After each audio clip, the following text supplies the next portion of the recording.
I know spending more on defense means spending less on other priorities.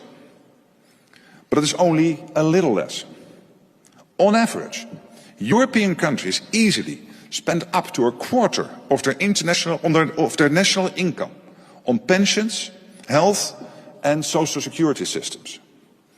We need a small fraction of that money to make our defenses much stronger and to preserve our way of life.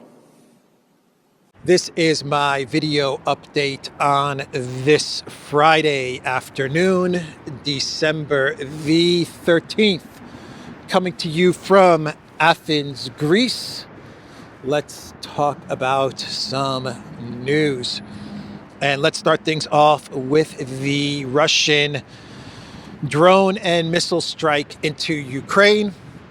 The Russian Ministry of Defense, they have issued a statement saying that this strike into Ukraine was in response to the ATACMS missiles that were launched into the Rostov region yesterday. So this is indeed the Russian retaliation, and we're talking about 200 drones and 95 missiles were launched into Ukraine, into all parts of Ukraine. And the Russian Ministry of Defense said that they targeted military infrastructure, military facilities. They also said they hit energy infrastructure.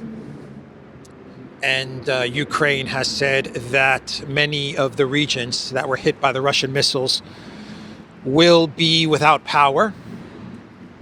And the Russian Ministry of Defense also said, and I believe this is a first, but they said that they targeted transportation networks. So that is the statement from the Russian Ministry of Defense. The Zelensky administration, they claim that of the 95 or 98 missiles launched into Ukraine, they were able to shoot down 85 or 88 missiles.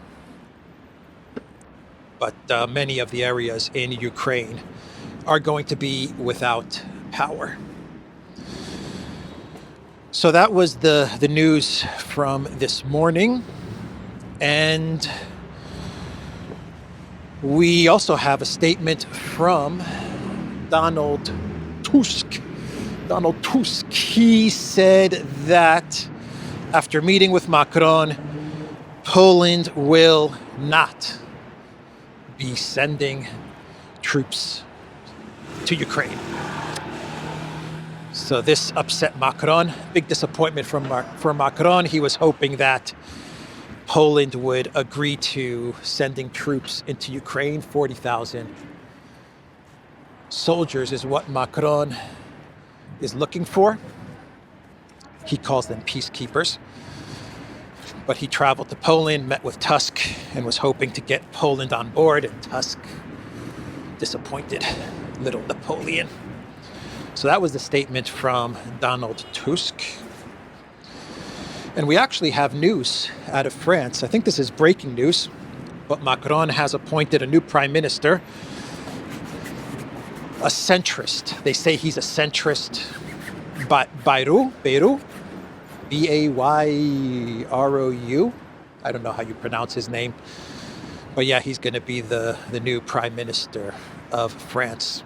And Macron is working with some of the parties on the left, the socialist parties. He's working with the socialist parties in the Mélenchon coalition, and he's trying to peel them off from Mélenchon and get them to support his prime minister and this new administration so that the government doesn't collapse in 3 months. And he may be successful.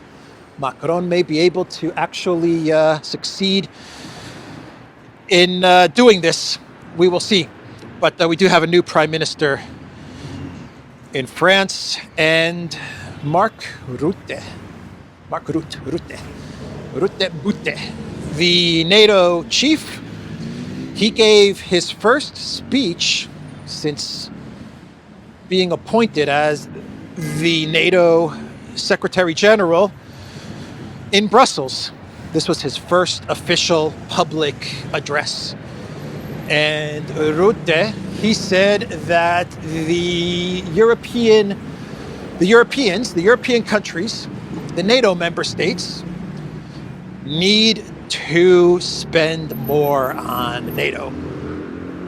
They need to consider the spending into NATO as if it was the Cold War. That is what he said. Let's get back to Cold War level spending. The target is 3%. That is what Rutte wants from each NATO member state, especially the Europeans. 3% of their budget into NATO and into the military-industrial complex. Rutte actually said, get this, he said that countries, NATO member states, are spending too much on pensions, on health, social services and social spending. They're allocating funds into these types of institutions, initiatives, and that they should take away the money or take a part of their money that they're allocating to say healthcare and pensions, and they should divert that money into weapons and into NATO. That is what Rutte said. That is what he has said. That is what he is asking of NATO member states.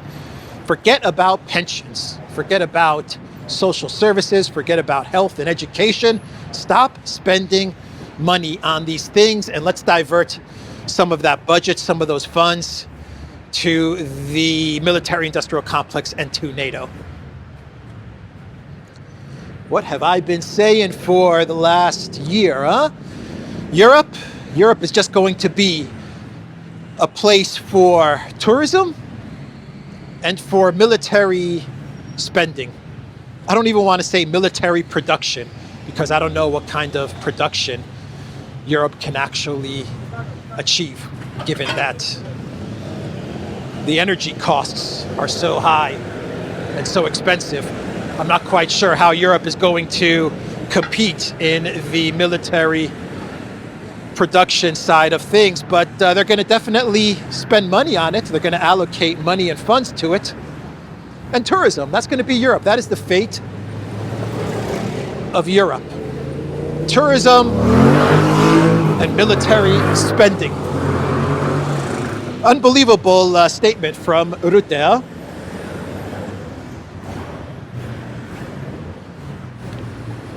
So the Wall Street Journal, they put out an article where they claim that Trump told Macron and Zelensky that when it comes to Ukraine, he wants to see the conflict brought to an end. And if it's about troops in Ukraine, peacekeepers and troops and boots on the ground, according to the Wall Street Journal, Trump says, Europe, you deal with it. It's not the US's problem. That is what the Wall Street Journal is reporting, which makes sense, which absolutely makes sense. This is actually the freeze plan from Kellogg actually states this, that if there is a ceasefire and peacekeepers are brought into Ukraine, then those peacekeepers will not be American soldiers. They will be European soldiers. And so Trump told Macron, Zelensky was there as well, there are going to be no U.S. boots, on the ground. It will be all Europeans. That's Trump's plan. Trump's plan is present the deal, get some dialogue going, get some negotiations going, and if it doesn't work out, just leave it to the Europeans to sort it out. That's what he's going to go with. That would be my guess. I could be wrong, but let's go this way. But that's how I'm looking at it. He'll try, he'll make the effort. And if no agreement can be reached, then it's just going to get dumped on the Europeans. And the Europeans aren't going to be able to prop up Project Ukraine. The Russian military, by the way, is... Oh boy, do we go up the hill or do we go that way? Let's go up the hill. Let's go up the hill. Let's do it.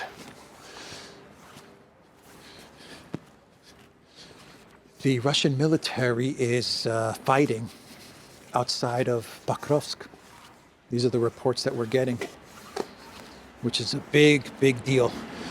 If the Russian military has made it to the outskirts of Pokrovsk, then you know that the collapse of the Ukraine military in Donbass is coming. This is the key battle, Pokrovsk. So we are getting news that the fighting has begun for the key logistics hub, the key city of Pokrovsk. Did you guys read Trump's interview in Time magazine? Trump has been named Person of the Year. And there was a huge interview in Time magazine of Trump. Long article. Look at these steps. Long article. Covered a lot of ground from U.S. domestic policy to the elections, campaigning, the border, the economy, and of course, foreign policy. A lot of questions on Project Ukraine. A lot of questions also on the Middle East. I won't get into all of the details of the article, but let me try to recall some of what was asked of Trump and how he answered, at least with the foreign policy stuff. One question that he got about Kamala Harris, the interviewer asked Trump, what did Kamala Harris do wrong? That was the question, something along those lines. And Trump said, what did she do wrong? Well, she decided to run. That's what he said. And he said, you know, he said that you shouldn't do something you're not good at. That's what he said. She should not have run because you never do something you're not good at. Saying that Kamala is not a good politician. I've actually said this a couple of times. She's just not a good politician. She's just not good at campaigning. She's not good at giving speeches. She's just not good at it. And so what was her mistake? What was the Harris campaign mistake? What was the Democrats' mistake during the election? Is that they actually ran Kamala Harris and she decided to run, to do something that she's just not good at doing. So that was an interesting Q&A from Trump. But he was asked about Ukraine, Project Ukraine, and he was asked if he's going to abandon Ukraine. And Trump, he didn't say no. At least I don't think he said no. He says you don't abandon a country or you don't abandon something as you're negotiating. That was pretty much what he said. As you're negotiating, you don't abandon. And the interviewer asked him again, are you going to abandon Ukraine? The interviewer is very concerned about abandoning Ukraine because they're very concerned about the money, right? They're very concerned about all the money funneling in and out of Ukraine. So they asked Trump again, are you going to abandon Ukraine? Are you going to stop the money flows to Ukraine? And Trump said, you don't abandon something that you're in the process of negotiating. He says, as you're negotiating, you don't reveal your cards. That would be stupid. That was his answer, pretty much, to the question about Project Ukraine. And then Trump said that when it comes to the long-range missile strikes, that was dumb, he said. The long-range missile strikes, he said, that was just a dumb thing to do. He came out absolutely against hitting Russian territory. He once again said that the conflict, if he was president, would have never started. He said that the Biden White House made a mistake with the oil, in that they drove the price of oil up, and this benefited Putin. And if he was president, Before the conflict even started, he would have driven the price of oil down, and that would have prevented Putin from launching the special military operation. Anyway, he got into stuff like that. But the main point he was making when he was talking about Project Ukraine was that he would have never have approved long-range missile strikes into Russia, because it just makes things more difficult to get to some sort of a solution. And all the Biden White House is doing is provoking and escalating. They're just causing more trouble. That was his point there. He was asked about the problems in the Middle East, the conflict in the Middle East. And what did Trump say? What was the question? The question that was given to Trump was about a two-state solution. That's it. He was asked, do you support a two-state solution? And Trump said yes, but he also said there are other solutions as well. That was an interesting response from Trump.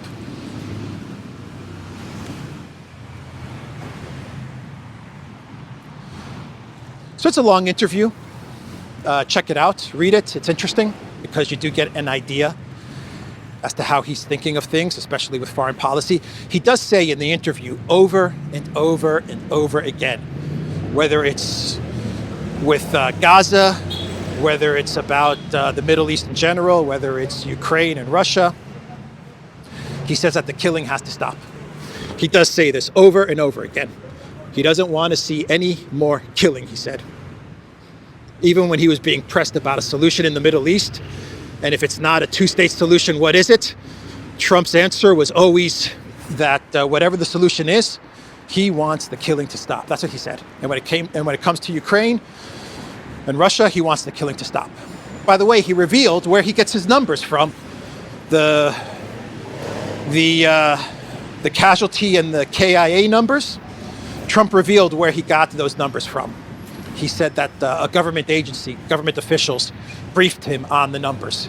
U.S. government officials. They briefed him on the numbers. He said the numbers are pretty much equal. The casualties, the KIAs, according to the government officials that briefed him, and that's where he's getting his figures for casualties in the conflict between Russia and Ukraine. Every time I walk by these shops, everyone always comments, I can't believe you walk by these shops and you're not checking out the motorcycles. I am checking out the motorcycles. I am, as best I can. I'm filming, I'm talking about news. I'm trying to check out the motorcycles. There's so many awesome motorcycles to check out on this street.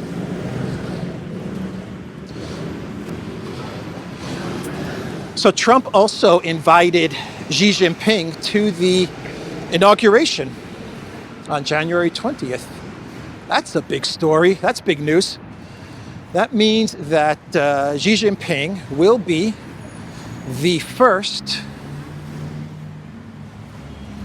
Chinese leader to attend an inauguration, a presidential inauguration, if he does decide to attend. Orban was also invited, but Orban has still not confirmed his attendance. But that's an interesting development. I think that's a good development. Trump inviting Xi Jinping to the inauguration.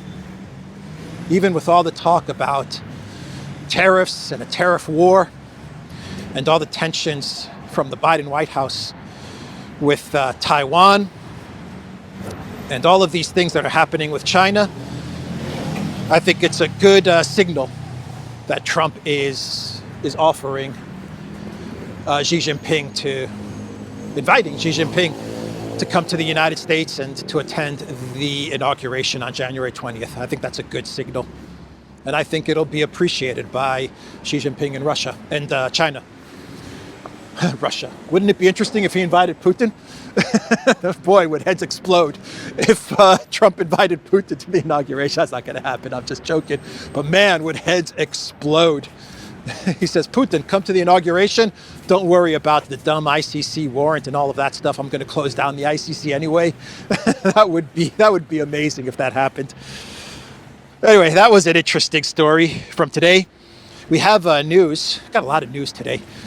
We have news that Russia, Rosneft, they have entered into, I believe, the biggest deal between India and Russia, the biggest energy deal between India and Russia. Rosneft, the Russian oil giant, and India's Reliance, the giant oil refiner. And they are now in a big, we are talking a massive energy deal. This is according to Reuters. 500,000 barrels per day is what they're agreeing to. Rosneft is going to supply 500,000 barrels a day to Reliance. The deal is worth $13 billion a year at current prices. And it's a 10-year agreement.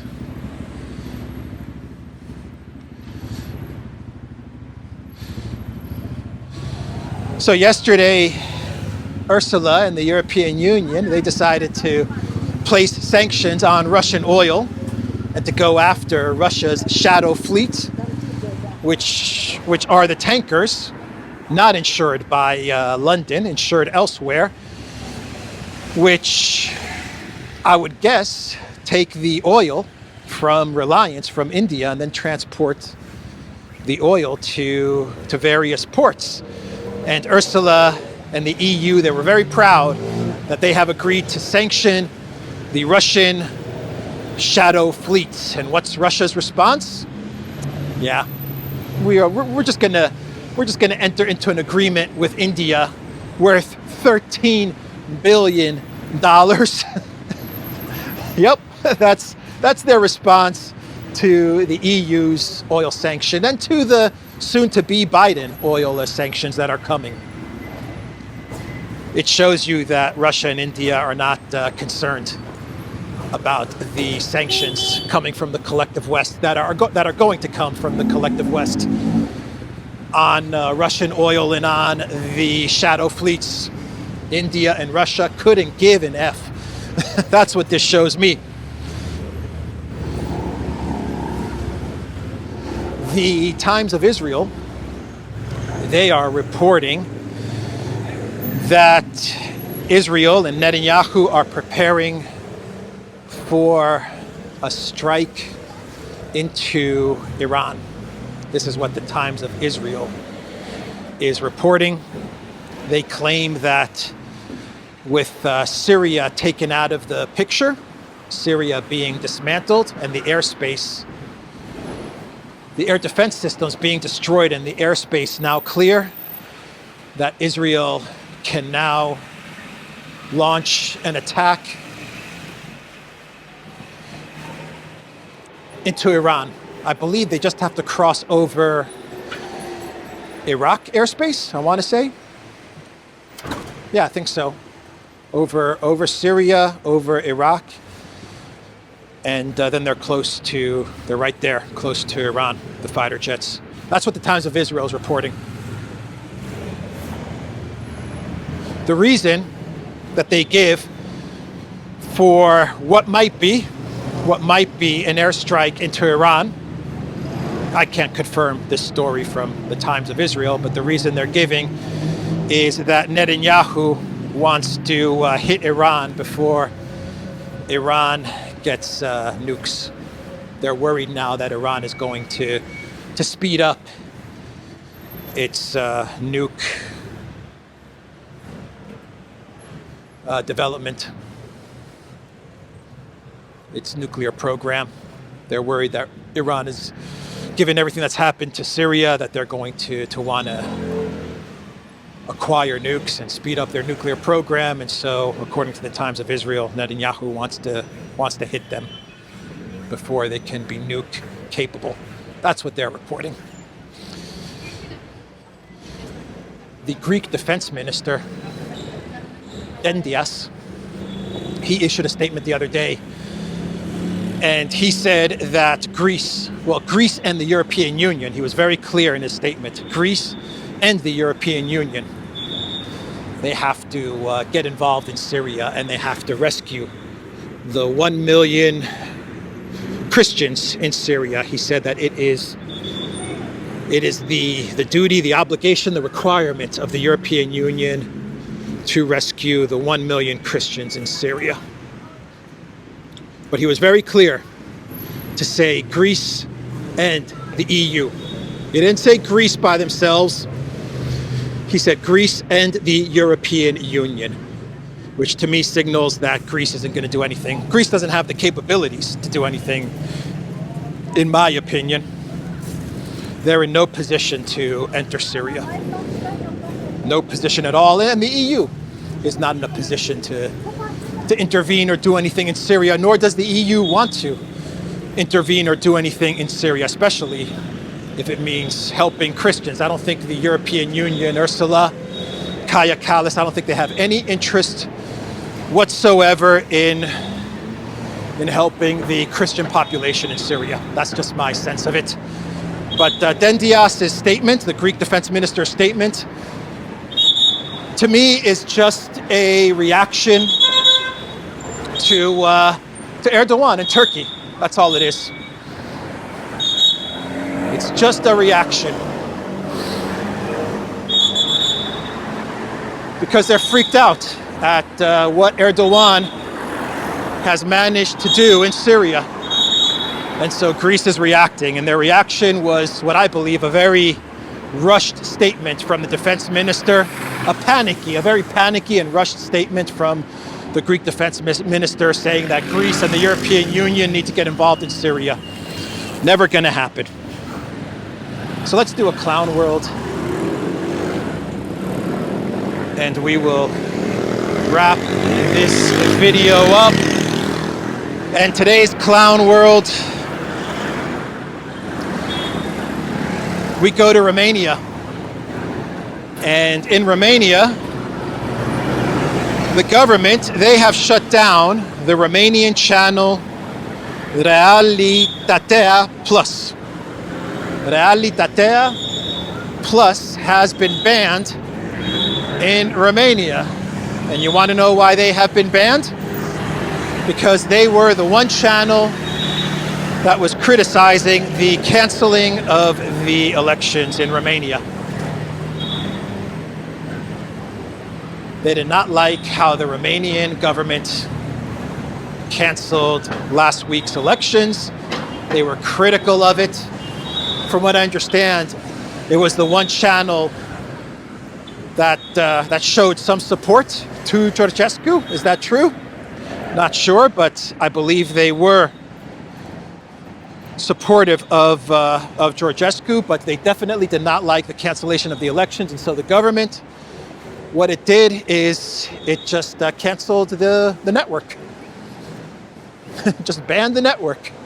You don't want to get on board with our cancellation of the elections in order to save democracy. Got to cancel the elections to save democracy. You don't want to get on board. You're not going to get in line. Well, then we're just going to shut you down. And that is what they did. This is coming from the X account of Daily Romania. Guess the country cancels elections because the candidate they dislike is winning, raids houses and arrests the candidate's supporters, shuts down TV channels that are not state-aligned, cuts off electricity, heating, and internet to the candidate's house. Guess the country. What is happening in Romania? What the F is going on in Romania? All right, that is the video, everybody. TheDuran.locals.com. We are on Odyssey, BitChute, Telegram, Rockfin, and X.